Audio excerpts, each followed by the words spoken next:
Mercury and Malice. In a world of lies, love is the ultimate takeover, by Löwenstein. Chapter 5. The Poison Pill.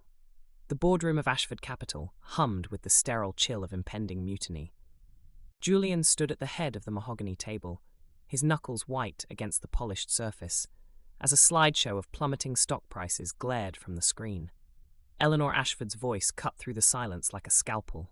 "This marriage is a liability," she hissed, her diamond brooch catching the fluorescent light. "Divorce her, or we vote you out." Julian's jaw tightened. "The only liability here is your lack of vision." Board member number 3, a walrus of a man with a Cuban cigar tucked behind his ear, slapped a dossier on the table. "Van Derlin Holdings is circling. They've acquired 18% of our shares overnight. You're handing Ashford to Ethan Cole on a silver platter." Ethan. The name hung in the air like poison. Julian's mind flashed to the auction. Sophia's quiet triumph, the jade pendant burning against her collarbone. "I'll handle Van Derlin," Julian said, though the lie tasted bitter. "Handle them?" Eleanor laughed. "They've partnered with René Laurent. You're outgunned." Across the city, Sophia sat in the dim glow of a private library, her fingers flying across a keyboard. Delacroix encryption codes flickered on her screen as she routed $200 million through shell companies in Singapore and Luxembourg. Coded message to Zurich: acquire 12% Ashford shares. Keep it silent. Claire materialized at her shoulder, a dossier in hand. "René's men are moving the Van Derlin shares through offshore accounts. He's got a personal interest in your downfall." Sophia's smile was ice. "Tell the brokers in Geneva to short Van Derlin's lithium futures. Let's see how Allegra enjoys bankruptcy." That night, Julian stormed into their penthouse, his tie undone and fury blazing. "You've been buying Ashford shares. Why?" Sophia didn't look up from her chessboard, where a jade phoenix figurine faced down a battered silver knight. "To save you from your own pride." He gripped her wrist, sending pieces scattering. "I don't need your charity." "No," she said, rising to meet him. "You need a partner who sees the battlefield clearer than you do." The air crackled. Julian's gaze dropped to her lips. "What's your endgame, Sophia?" "You." The kiss was a collision, angry, desperate, alive. Her fingers tangled in his hair, his hands anchoring her waist as the chessboard clattered to the floor. When they broke apart, Julian's voice was raw.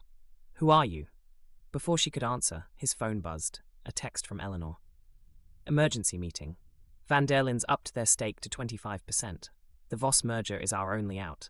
Sophia's eyes hardened. "Celeste Voss?" Julian nodded. "My parents' solution. Marry her, merge Ashford with Voss Industries, and hand Ethan the scraps." Sophia plucked the silver knight from the floor, its edges dull with age. "Then let's give them a new solution." At dawn, Julian faced his parents and Celeste Voss in a private dining room at Le Bernardin. Celeste's smile was a polished weapon, her father Victor's gaze calculating. "Sign the merger," Victor said, sliding a contract across the table, "or watch Ashford crumble." Julian glanced at Sophia, who stood in the shadows, her emerald chapeau blending into the velvet drapes. She gave a barely perceptible nod. "No." Eleanor's champagne flute shattered.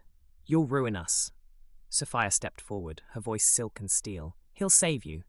She tossed a file on the table. Proof of Van Derlin's embezzlement, René's offshore accounts, and Ashford's newly stabilized shares. "How?" Celeste whispered. Sophia's jade pendant glinted. "A gift from Delacroix Industries. They're rather invested in Ashford's future." As the Voss family retreated, Julian pulled Sophia close. "Delacroix, that's your play?" She pressed a finger to his lips. "Wait for the gala." The next morning, headlines screamed, "Ashford Capital resurrected by mystery investor." Eleanor stormed into Julian's office, her composure cracked. "Who is she?" Julian stared at the photo from the auction. Sophia's defiant smile, the jade phoenix blazing. "The woman who just outplayed you all." As the door slammed, Sophia texted Claire, "Phase 2, initiate.